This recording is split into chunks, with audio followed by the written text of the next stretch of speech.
स्वागत है आपका। ब्रेक के बाद बांग्लादेश के खिलाफ भारत के कड़े कदमों का असर अब दिखने लगा है। बांग्लादेश की मोहम्मद यूनुस की अंतरिम सरकार ने भारत के साथ संबंध बिगाड़े और उसका असर अब बांग्लादेश के कारोबार पर दिख रहा है। बांग्लादेश की सरकार भी अब इससे दबाव में आ गई है। यूनुस प्रशासन अब भारत के साथ बातचीत करना चाहता है। ऐसे में सवाल ये उठ रहा है कि यूनुस प्रशासन ने भारत के साथ संबंध बिगाड़े ही क्यों? ये रिपोर्ट देखिए। भारत की इंपोर्ट स्ट्राइक से घुटनों पर आया बांग्लादेश। भारत के इस कड़े कदम से बदले बांग्लादेश के सुर। पिछले कई महीनों से दोनों देशों के संबंधों में तनाव को हवा देने वाली बयानबाजी से परहेज करते हुए इस बार बांग्लादेश ने इस पर सधी हुई प्रतिक्रिया दी है।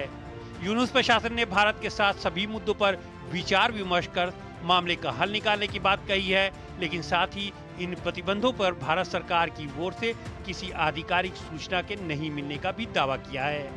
दरअसल शनिवार को विदेश व्यापार महानिदेशालय ने बांग्लादेश से भारत में रेडीमेड वस्त्रों, प्रसंस्कृत खाद्य पदार्थ आदि जैसे कुछ सामानों के भूमि बंदरगाहों से आयात पर प्रतिबंध लगाने की अधिसूचना जारी की थी। हालांकि ये प्रतिबंध नेपाल और भूटान जाने वाले बांग्लादेशी सामानों पर लागू नहीं होंगे। भारत के व्यापार पर लगाए गए बैन के कारण बांग्लादेश को $770 मिलियन का नुकसान होगा, जो कुल बांग्लादेशी आयात का लगभग 42% है। बांग्लादेश से हर साल लगभग $618 मिलियन के रेडीमेड कपड़े भारत आते हैं। अब इन कपड़ों का आयात सिर्फ कोलकाता और नावा शेवा के समुद्री बंदरगाह से ही संभव हो पाएगा। पहले ये कपड़े जमीनी रास्तों से भी आते थे, जो अब बंद हो गए हैं। बांग्लादेश से अब तक 93% माल भूमि मार्ग से आते थे।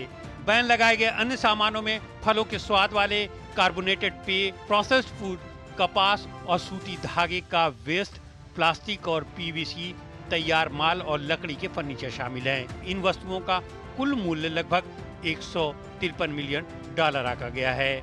बांग्लादेश से आने वाले शिपमेंट को असम, मेघालय, त्रिपुरा, मिजोरम और विशेष रूप से पश्चिम बंगाल में चंगराबांधा और फुलबारी में स्थित किसी भी भूमि सीमा शुल्क स्टेशन या एकीकृत चेक पोस्ट के माध्यम से प्रवेश करने से रोक दिया गया है।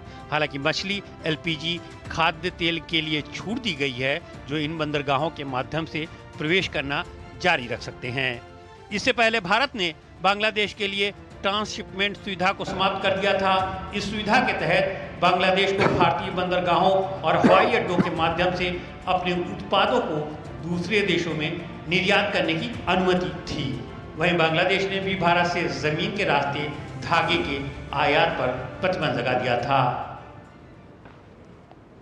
अंशु जोशी हमारे साथ जुड़ी हुई हैं, विदेशी मामलों की जानकार हैं, उनसे हम बातचीत करेंगे। अंशु जी, अगर बांग्लादेश के मामले की हम बात करें तो बांग्लादेश ने शुरुआत में जब वहाँ पर मोहम्मद यूनुस की अंतरिम सरकार बनी थी, एक भारत विरोधी रवैया वहाँ पर अपनाया। हिंदुओं के खिलाफ वहाँ पर काफ़ी अत्याचार हुए और उसके बाद जब भारत सरकार ने कड़े कदम उठाए तो अब उसका प्रभाव वहाँ पर दिख रहा है और कहीं ना कहीं वो नरम भी पड़ रहे हैं। क्या कुछ लगता है आपको बांग्लादेश की आज की स्थिति को लेकर के? देखिए, बांग्लादेश में जो हमने पहले कट्टरपंथ की सरकार मोहम्मद यूनुस के नेतृत्व में बनते हुए देखी और फिर इस इंटरिम गवर्नमेंट ने जो चुनाव कराने को ही अब तैयार नहीं है, वहाँ किस प्रकार की हिंसाजनक स्थितियों को जन्म दिया, वहाँ जो हिंदू कम्युनिटी रह रही थी उस पर किस प्रकार के अत्याचार किए गए, इसको लेकर के भारत सरकार ने बार बार अपनी आपत्ति भी जताई और बार बार इसका विरोध भी किया। लेकिन अभी हम सभी जानते हैं, पूरे विश्व ने देखा कि बांग्लादेश में किस प्रकार की परिस्थितियां बनी। इसके बाद बांग्लादेश ने ही जो आज भारत ने ये ट्रेड स्ट्राइक बांग्लादेश के ऊपर की है, इसकी शुरुआत की। पहले बांग्लादेश ने भारत से जो धागे और चावल का आयात होता था उस पर प्रतिबंध लगाया। तो इसके बाद अब भारत ने ये प्रतिबंध लगाया है, जिससे बांग्लादेश को एक बड़ा झटका लगा है। लगभग 77 करोड़ के प्रोडक्ट्स पर इसका असर पड़ रहा है और ये बांग्लादेश के, यदि आप कुल इसको आयात को देखें तो इसका 42% है। तो ये एक बड़ा कदम भारत सरकार ने उठाया है। दूसरी महत्वपूर्ण जो ट्रेड से रिलेटेड एक सर्जिकल स्ट्राइक है वो ये कि हमने जो हमारे लैंड पोर्ट्स थे अब उनको बांग्लादेश के लिए प्रतिबंधित कर दिया है। सिर्फ 2 समुद्री बंदरगाहों का प्रयोग बांग्लादेश कर सकता है, बाकी लैंड पोर्ट्स हमने बंद कर दिए हैं। इससे बहुत बड़ा झटका बांग्लादेश से जो सारा सामान भारत के जरिए दूसरे देशों को जा रहा था, भारत आ रहा था, इस पर पड़ने वाला है। तो निश्चित तौर पर इसकी शुरुआत तो बांग्लादेश ने की चंद्रशेखर जी, लेकिन भारत ने अब अपनी तरफ से ये कड़ी और ठोस कार्रवाई करके बांग्लादेश को ये बता दिया है कि भारत क्या करने में सक्षम है, और भारत यदि एक छोटा सा इस प्रकार का कोई कदम उठाता है तो फिर बांग्लादेश को किस प्रकार का आर्थिक और राजनीतिक खामियाजा भुगतना पड़ेगा। एक और बांग्लादेश से जुड़ा हुआ सवाल आपके सामने रखेंगे। जिस तरह से वहां पर आवामी लीग पर प्रतिबंध लगा दिया गया है, बैन कर दिया गया है आवामी लीग को, वो चुनाव वहां पर नहीं लड़ सकती, इस पर क्या कुछ कहेंगे आप?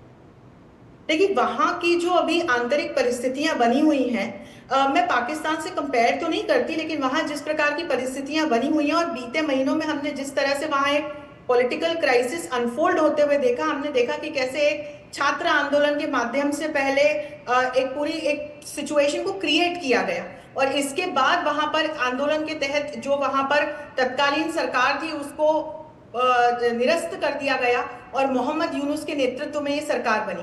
तो इनसे किसी भी प्रकार के डेमोक्रेटिक डिसीजंस की उम्मीद नहीं की जा सकती है, और अव्वल तो पहले बांग्लादेश चुनाव की ओर आगे बढ़े।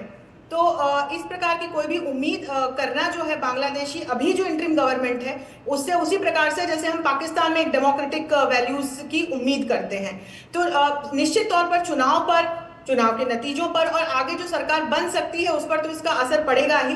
अब आगे किस प्रकार से सिचुएशन अनफोल्ड होती है ये देखना इंटरेस्टिंग रहेगा। ठीक है अंशु जी, बहुत बहुत शुक्रिया आपका हमारे इस कार्यक्रम में जुड़ने के लिए और अपना महत्वपूर्ण विश्लेषण इन सभी विषयों पर हमारे दर्शकों के सामने रखने के लिए। और इसी के साथ इस कार्यक्रम को अंतर्राष्ट्रीय खबरों के